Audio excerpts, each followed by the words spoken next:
இளையராஜா இசையமைத்த ராசையா படத்தில் மஸ்தானா மஸ்தானா என்கிற பாடலை பாடி தமிழ் சினிமாவில் பாடகியாக அறிமுகமானார் இளையராஜாவின் மகள் பவதாரிணி. அதன் பிறகு பல பாடல்கள் பாடியிருக்கிறார் பவதாரிணி. பவதாரிணியின் குரல் தனித்துவமானது, அபூர்வமானது. இளையராஜா இசையமைத்த பாரதி படத்தில் பவதாரிணி பாடிய மயில் போல பொண்ணு ஒன்று என்கிற பாடல் இந்தியாவையே கிறங்க வைத்தது. இந்த பாடலுக்கு பவதாரிணியின் இனிமையான குரலுக்கு 2001 தேசிய விருது கிடைத்தது. நடிகை ரேவதி டைரக்ட் செய்த 2 இந்தி படங்களுக்கும் மேலும் ஒரு சில படங்களுக்கும் இசையமைத்திருக்கிறார் பாடகி பவதாரிணி. இளையராஜாவின் மகள் பாடகி பவதாரிணி சென்னையில் அட்வர்டைசிங் கம்பெனி நடத்தி வரும் சபரிராஜன் என்பவரை திருமணம் செய்து கொண்டார். இளையராஜாவுக்கு 3 குழந்தைகள். அதில் மூத்தவர் கார்த்திக் ராஜா, 2வது பவதாரிணி, 3வது யுவன் சங்கர் ராஜா. 47 வயதான பவதாரிணிக்கு 1 வருடத்திற்கு முன்பாகவே உடல்நிலை பாதிக்கப்பட்டு விட்டது.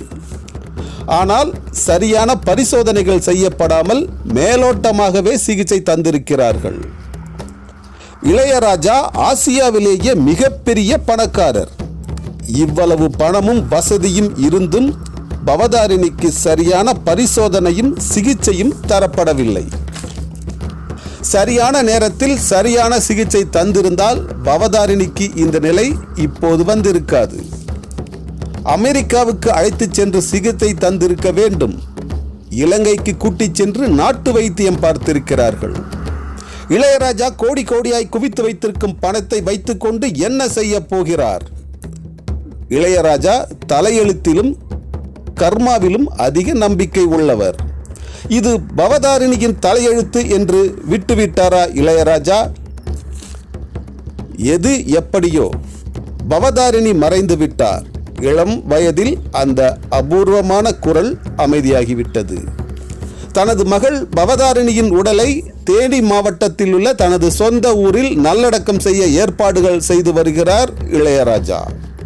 அங்கேதான் இளையராஜாவின் தாயார் சமாதி உள்ளது. அதன் அருகே தனது மகளையும் நல்லடக்கம் செய்ய ஏற்பாடுகள் செய்யப்பட்டு வருகிறது. அதாவது பாட்டியின் அருகே பேத்தியையும் நல்லடக்கம் செய்ய ஏற்பாடுகள் செய்து வருகிறார் இளையராஜா. இளையராஜாவின் குடும்பத்தாருக்கும் பவதாரிணியின் ரசிகர்களுக்கும் ஆழ்ந்த இரங்கலை தெரிவித்துக் கொள்கிறது சித்தார்த் விஷன் யூடியூப் சேனல்.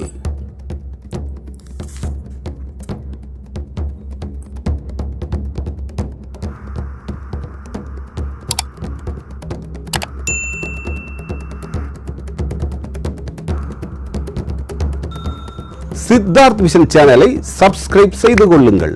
பக்கத்தில் உள்ள பெல் பட்டனையும் மறக்காமல் கிளிக் செய்து கொள்ளுங்கள். அதை தொடர்ந்து வருகிற ஆல் நோட்டிபிகேஷன் பட்டனையும் மறக்காமல் கிளிக் செய்து கொள்ளுங்கள்.